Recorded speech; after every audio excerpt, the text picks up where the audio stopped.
Hello नमस्कार दोस्तों, इस वीडियो में हम लोग बात करने वाले हैं ऑप्शन बाइंग की। देखिए, ऑप्शन बाइंग जो एक प्रोफेशन है, लोग ऑप्शन बाइंग कर रहे हैं आजकल की डेट में। ऑप्शन बाइंग लोग क्यों कर रहे हैं, सबसे बड़ा वो रीज़न समझेंगे कि ऑप्शन बाइंग करने का क्या रीज़न है। देखिए, ऑप्शन बाइंग करने का जो सबसे इंपॉर्टेंट रीज़न है कि लोग ऑप्शन बाइंग क्यों कर रहे हैं। ऑप्शन बाइंग कर रहे हैं कि जिनके पास कैपिटल जो है ना, उनके पास कैपिटल 10K से लेके एक किसी भी आदमी के पास जो स्टॉक मार्केट में आता है 10K, सबके पास ये कैपिटल रहती है। 10K टू 100K के आसपास जिनके पास भी कैपिटल है वो लोग ऑप्शन बायर्स हैं। मीन ज़्यादातर लोग ऐसे लोग हैं जिनके पास 10,000 रुपये से लेके 1 लाख रुपए तक के फंड हैं और वो लोग ऑप्शन बाइंग करते हैं। ये बात लोगों को पता है। मीन जो है, हम लोग चूँकि यहाँ ऑप्शन बाइंग की बात कर रहे हैं, यहाँ ऑप्शन सेलिंग की बात नहीं कर रहे हैं। जिसके पास कैपिटल 10K के ऊपर है, सॉरी 10 लाख से ऊपर है, 10 लाख टू मीन 1 CR तक की कैपिटल है, वो लोग ऑप्शन सेलर हैं। वो लोग ऑप्शन सेल करते हैं और ये कैपिटल है जो ऑप्शन बायर की कैपिटल है और ये लोग ऑप्शन बाय करते हैं। अब एनएससी कहता है कि जो ऑप्शन बायर हैं, एनएससी के अकॉर्डिंग हैं, जो ऑप्शन बायर हैं वो 90% ऑप्शन बायर जो हैं वो लॉस में रहते हैं। और हम लोग मानते नहीं हैं। मीन लोग भी तैयार नहीं इस बात को मानने के लिए कि 90% ऑप्शन बायर जो हैं वो लॉस में है। एनएससी नोटिफिकेशन देता है, सारी चीज़ें करता है, लेकिन चूँकि ऑप्शन सेलर तभी एग्जिस्ट करेगा जब ऑप्शन बायर एग्जिस्ट होगा। मीन लोग जब बाय करेंगे तो सेलर होगा ही होगा। अगर बायर्स नहीं रहेगा तो सेलिंग का कोई मतलब नहीं है। लोग सेल किसको करेंगे, क्योंकि ऑप्शन बायर है ही नहीं। अब इस गेम को हम लोगों को समझना है, ऑप्शन बाइंग की गेम को हम लोग दोनों चीज़ें करेंगे। मीन हम लोग, मतलब मैं स्पेशली यहाँ नहीं बोल रहा हूँ कि ऑप्शन बाइंग नहीं करनी है। देखिए, ऑप्शन बाइंग में 90% लोग लॉस करते हैं, है ना, लेकिन जो 10% लोग जो प्रॉफिट करते हैं, हम लोग उन पे नज़र रखेंगे। वो कौन से लोग हैं जो ऑप्शन बाइंग में 10% लोग प्रॉफिटेबल रहते हैं। मीन उनकी जो प्रॉफिटेबिलिटी है 10% लोगों की, तो उनकी क्वालिटीज़ क्या है वो इस वीडियो में हम लोग डिस्कस करने वाले हैं।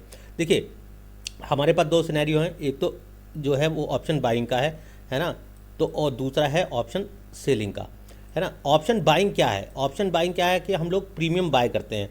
निफ्टी सपोज करिए है 21,500 पे है, सबको पता है निफ्टी 21,500 पे है। अगर हमें लगता है निफ्टी ऊपर जाएगा तो हम लोग 21,500 या इन द मनी जाके 21,400 की जो है वो CE बाय करेंगे। अगर हमें लगता है कि इससे नीचे जाएगा निफ्टी तो हम लोग यहाँ पे फिर PE बाय कर लेंगे। इसको हम ऑप्शन बाइंग कहते हैं कि ऑप्शन हमने ख़रीदा और जो भी इसके प्रीमियम होंगे, इन द मनी में लोग ट्रेड करते हैं। इन द मनी में ट्रेड करने के बाद जो भी है उसकी टाइम वैल्यू कम होती है, इंट्रेंसिक वैल्यू ज़्यादा होती है। इस तरह के कॉन्सेप्ट होते हैं ऑप्शन बाइंग के अंदर। लेकिन फिर भी सारा कुछ जानते हैं लोग। जो ऑप्शन बायर्स होते हैं उनको इन द मनी भी पता है, इंट्रेंसिक वैल्यू भी पता है, सारी चीज़ें पता है, फिर भी वो लॉस करते रहते हैं। वो उनको चार्ट जो है बहुत अच्छे हैं ऑप्शन बायर्स के। वो ऑप्शन बायर्स अच्छा ट्रेडर्स होते हैं। मुझे लगता है जो ऑप्शन बायर करते हैं, हिम्मत जुटाते हैं, उनके चार्ट एनालिसिस बहुत अच्छी होती है ऑप्शन बायर्स की। तो मैं इस चीज़ को मानता हूँ कि ऑप्शन बायर्स अच्छे ट्रेडर होते हैं। ऑप्शन सेलर से ज़्यादा अच्छे ट्रेडर्स होते हैं ऑप्शन बायर। उनकी ट्रेडिंग स्टाइल बहुत गजब की होती है। फिर भी ऐसा करने के बावजूद भी वो लॉस में रहते हैं। उसके पीछे जो सबसे इम्पॉर्टेंट रीज़न है, हम पहले बात करते हैं कि इन 10% लोग क्यों प्रॉफिटेबल रहते हैं और 90% लोग क्यों लॉस में रहते हैं। पहले हम लोग बात कर लेते हैं यहाँ पे 90% लोगों की कि वो लोग लॉस में क्यों रहते हैं, और फिर हम लोग बात करेंगे 10% लोगों की कि वो प्रॉफिट में क्यों रहते हैं। देखिए, 90% लोग जो लॉस करते हैं, सबसे पहले उनका इम्पॉर्टेंट पॉइंट बहुत सारे हो सकते हैं। पहला पॉइंट तो उनको चार्ट एनालिसिस नहीं आती होगी, है ना। तो हो सकता है आपकी चार्ट एनालिसिस अच्छी ना हो। अगर हम लोग बात करें कि आपकी 90% में बहुत सारे लोग होंगे जिनको चार्ट रीड करना नहीं आता है, बस रैंडम ऑप्शन बाइंग कर रहे हैं, टिप ले रहे हैं या कुछ कर रहे हैं। और 10% लोग इस कैटेगरी में नहीं होंगे, उनकी चार्ट एनालिसिस बहुत अच्छी होगी। दूसरी चीज़, जो ऑप्शन बायर है उसकी जो चार्ट एनालिसिस के बाद उसके जो प्रीमियम का है, प्रीमियम में डेल्टा वगैरह किस तरह से मैनेज करता है, कौन सा स्ट्राइक प्राइस चुनना है, ये सारा शायद 90% लोगों को नहीं पता होता है। लेकिन मैं समझता हूँ कि ये 10% लोगों को जो ऑप्शन बायर्स हैं उनको ही पता रहता है कि स्ट्राइक्स वगैरह कौन सी चुननी है। थर्ड चीज़ जो बहुत इंपॉर्टेंट चीज़ है वो है रिस्क मैनेजमेंट। आप रिस्क मैनेजमेंट, 90% लोगों को रिस्क मैनेजमेंट नहीं पता होता है कि ऑप्शन बाइंग में रिस्क मैनेजमेंट कैसे किया जाए। लेकिन ये जो 10% लोग हैं इनको भली बात ही पता है कि ऑप्शन बाइंग में रिस्क कितना है, उसको रिस्क को हम कैसे मैनेज करें, ये रिस्क मैनेजमेंट है। फोर्थ नंबर पे है हमारा ओवर ट्रेडिंग। ओवर ट्रेडिंग क्या है, 90% लोगों को नहीं पता है कि ओवर ट्रेडिंग से हमें क्या लॉस होते हैं। ओवर ट्रेडिंग में अगर हम मान लो प्रॉफिट कमा भी ले जाएं, तब भी हम हो सकता है लॉस में, हमारा P&L ग्रीन में रहे, लेकिन हम लोग ओवरऑल लॉस में रहने वाले हैं ओवर ट्रेडिंग के जरिए। क्योंकि ओवर ट्रेडिंग में जो एक लॉट का चार्जेस है लगभग 50 से 60 रुपये के आसपास है। हमने अगर 300 रुपये प्रॉफिट कमा लिया 10 ट्रेड लेके, 300-400 रुपये प्रॉफिट में निकले भी, तो हम ओवरऑल क्या कितने सारे ट्रेडिंग चार्जेस दे जाएंगे और बाकी हम लोगों को अल्टीमेटली लॉस में होने वाला है। तो ये 4th नंबर का पॉइंट ओवर ट्रेडिंग। ये जो प्रॉफिट मेकिंग ट्रेडर हैं ये ओवर ट्रेडिंग नहीं करते हैं। ये सारी चीज़ें हैं ऑप्शन सेलर और ऑप्शन बाइंग के अंदर।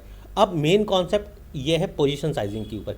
पोजीशन साइजिंग के ऊपर हम लोग थोड़ा सा डिटेल में बात करेंगे, इसको रिमूव कर देते हैं। देखिए, अगर आपके पास 50K की कैपिटल है, मैं समझता हूँ आपके पास 50K की जो कैपिटल है ना, तो आपका जो एक दिन का जो रिस्क है, सपोज़ करिए एक दिन का रिस्क आपका 1000 रुपीज़ का है। आप एक दिन में जो प्लान करते हैं वो लगभग 3 ट्रेड प्लान करते हैं कि हम 3 ट्रेड से ज़्यादा नहीं लेते हैं। कुछ जो एडवांस ऑप्शन बायर हैं वो एक ही सिंगल ही ट्रेड लेते हैं। 3 ट्रेड का हम लोग प्लान कर रहे हैं, 1000 लॉस जो है दिन का मैक्सिमम लॉस प्लान कर रहे हैं। तो ये जो स्ट्रैटेजी है 3 ट्रेड और 1000 रुपये लॉस की, मैक्सिमम लॉस की, पर ट्रेड हो सकता है ये लॉस, या दिन भर का ये लॉस हो सकता है अगर हम एक सिंगल ट्रेड ले रहे हैं। तभी अगर हम निफ्टी में ट्रेड करते हैं तो कम से कम 20 पॉइंट का एसएल होता है। 20 पॉइंट के एसएल के साथ 40 पॉइंट का जो हमारा रहता है वो टारगेट रहता है। तो यहाँ पे हमारा एक ही ट्रेड जो है वो 1000 रुपये के एसएल का होता है। फिर 20 × 50 करेंगे हम लोग तो ये कितना हो जाएगा, लगभग 1000 रुपये। तो एक ट्रेड पे 1000 रुपये का लॉस हम लोग लेने के लिए तैयार हैं।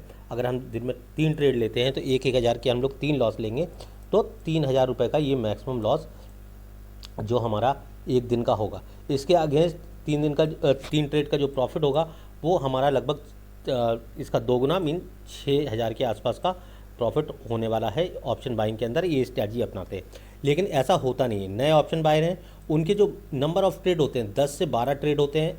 जो लॉस मेकिंग ऑप्शन बायर हैं 10 से 12 ट्रेड रोज़ लेते हैं वो, जिसका सीधा सीधा फ़ायदा उनके ब्रोकर को मिलता है। जिसमें अगर वो 12 ट्रेड ले रहे हैं और अगर 50 रुपये एक ट्रेड का है तो लगभग वो ऑप्शन ब्रोकर को रोज़ लगभग 500 रुपये के आसपास ब्रोकर उनसे कमा रहा है, ये जो लूज मेकिंग ऑप्शन बायर है। इसलिए कॉन्टीन्यूसली ब्रोकर तो कमाता रहता है, लेकिन यहाँ पे वो ना जो नए ऑप्शन बायर थे वो लॉस करते रहते हैं। तो अभी हमको करना क्या है, अभी कोई भी आपकी कैपिटल साइज़ हो, आपको अगर आपका 50K है तो मैं समझता हूँ कि 20K हो, और मैं समझता हूँ एक लॉट से करने के लिए 15K की जो कैपिटल है वो सफिशिएंट है। अगर आप एक लॉट से ट्रेडिंग करना चाह रहे हैं या सीखना चाह रहे हैं तो 15K की कैपिटल है। आपको अपना रिस्क रखना है कि आपको दिन में केवल 2 ट्रेड प्लान करने हैं। 2 आप ट्रेड प्लान करेंगे और 2 ट्रेड प्लान में पर ट्रेड का जो आपका है वो आपका जो एसएल रहेगा वो रहेगा 10 पॉइंट्स का। अगर 10 पॉइंट्स के एसएल के साथ आप दिन में 2 ट्रेड प्लान करें, ये 10 पॉइंट का एसएल मीन लगभग ये एसएल हो जाएगा आपका 500 रुपीज़ का एसएल पर ट्रेड जो होगा, 500 रुपीज़ का जो है पर ट्रेड जो आपका एसएल रहने वाला है। अगर आप दिन के 2 ट्रेड प्लान करें और ओवर ट्रेडिंग ना करें, दूसरी चीज़ ओवर ट्रेडिंग ना करें, तो आप month on month, week on week आप ऑप्शन बाइंग में भी आप प्रॉफिटेबल हो सकते हैं। लेकिन ये कंसिस्टेंसी बना लीजिए आप कि केवल 2 ट्रेड लेने हैं आपको, ये कंसिस्टेंसी बना लीजिए। अगर आपके दोनों एसएल हिट हो गए आप उस दिन ट्रेड नहीं करेंगे।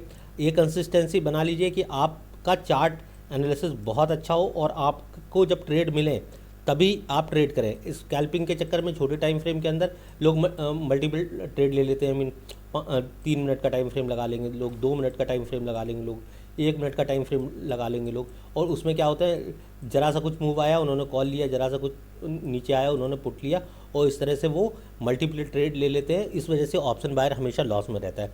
आप सही एनालिसिस के साथ दिन में 2 ट्रेड प्लान करें, उनका एसएल 500 से ज़्यादा ना रखें। अगर आपके पास 15K की कैपिटल है तो आप ऑप्शन बाइंग में एक सफल ऑप्शन बायर हो सकते हैं और मंथ ऑन मंथ आपको आपकी कैपिटल भी बची रहेगी। सबसे इम्पॉर्टेंट काम है कि इस बाज़ार में आपने अपनी जो है कैपिटल को बचा लेना। अगर आपने कैपिटल बचा लिया तो वो भी आप लर्निंग भी हो रही है और आपकी कैपिटल भी सेफ़ है। लेकिन अगर आपने कैपिटल को गंवा दिया तो फिर आप कितनी बार मार्केट में कैपिटल डालोगे, 1-2 बार 3 बार, फिर आप कहोगे कि मार्केट को हम छोड़ के चले जाएं। तो ऐसा नहीं करना है। हम लोगों को ऑप्शन बाइंग को पहले तो प्रायोरिटी देनी नहीं है कि हम लोग ऑप्शन बाइंग करें।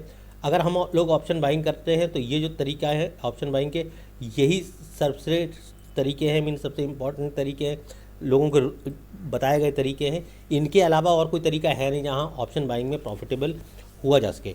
तो अगर ऑप्शन बायर्स आप हैं और ऑप्शन बाइंग सोच रहे हैं तो आपको सबसे ज़्यादा इम्पॉर्टेंट जो बातें ध्यान रखनी है वो आपको नंबर ऑफ़ ट्रेड पे ध्यान रखना है कि आपके नंबर ऑफ़ ट्रेड 2 से ज़्यादा ना हो, और आपको का जो एसएल है वो आपका फिक्स एसएल रहे। मीन एसएल आपका 100 पॉइंट से 40 पॉइंट्स, मीन 2 ट्रेड का 20 पॉइंट मीन टोटल 40 पॉइंट का एसएल होना चाहिए 2 ट्रेड के अंदर, जिसमें आपका टोटल लॉस 1000 रुपीज़ से ज़्यादा का नहीं होना चाहिए। वैसे तो 500 का लॉस है, लेकिन कभी कभी एसएल बड़ा हो जाता है ट्रेड में, तो मैं समझता हूँ कि 1000 रुपीज़ का जो लॉस है वो एनफ लॉस है। और इसी के साथ आप इसी कंसिस्टेंसी के साथ आप अपने सेटअप पे, जो भी आपका सेटअप है उस पर आप ट्रेड लेना स्टार्ट करो, और जब सेटअप मिले तभी आपको ट्रेड लेना है, अदरवाइज़ आपको मार्केट में शांत होकर बैठना है। अगर आप ऐसा सब कुछ करते हो तो आप प्रॉफिटेबल ऑप्शन बायर बन सकते हो। ऑप्शन बाइंग एक रिस्की ट्रेड होता है, मीन एक रिस्की सेगमेंट है। कैश सेगमेंट स्टॉक मार्केट में सबसे सेफ रहता है। आप किसी भी ट्रेंडिंग स्टॉक को चूज़ कर लो, उस स्टॉक को होल्ड करो, आपको ऑप्शन बाइंग से ज़्यादा पैसे मिल जाएंगे, आपको दिन भर स्क्रीन पे भी नहीं बैठना पड़ेगा। लेकिन ऑप्शन बाइंग के अंदर आपको स्क्रीन पे बैठना पड़ेगा। आप 50,000 की कैपिटल लेके दिन भर स्क्रीन पे बैठेंगे तो मुझे लगता है ये कहीं ना कहीं ठीक नहीं है, क्योंकि 50K की कैपिटल में कोई इस तरह का बिजनेस पॉसिबल नहीं है। ये एक कहीं ना कहीं गैम्बलिंग की तरह हो जाता है। लेकिन फिर भी जो लोग करना चाहते हैं तो उनके लिए एक सबसे अच्छा तरीका है कि आप इन पॉइंट्स को फॉलो करो।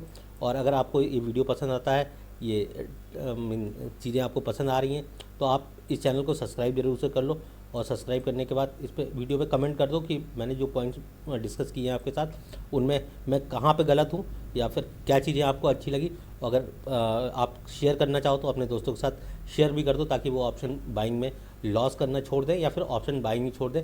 प्रीफर तो मैं यही कहता हूँ कि ऑप्शन बाइंग छोड़ दो, क्योंकि 50K की कैपिटल लेके स्क्रीन पे बैठने से अच्छा है आपके पास बड़ी कैपिटल हो, 10 लाख के आसपास की कैपिटल हो, तब आप स्क्रीन पे दिन भर बैठो और कंसिस्टेंसी ऑप्शन सेलिंग में पैसा कमाओ।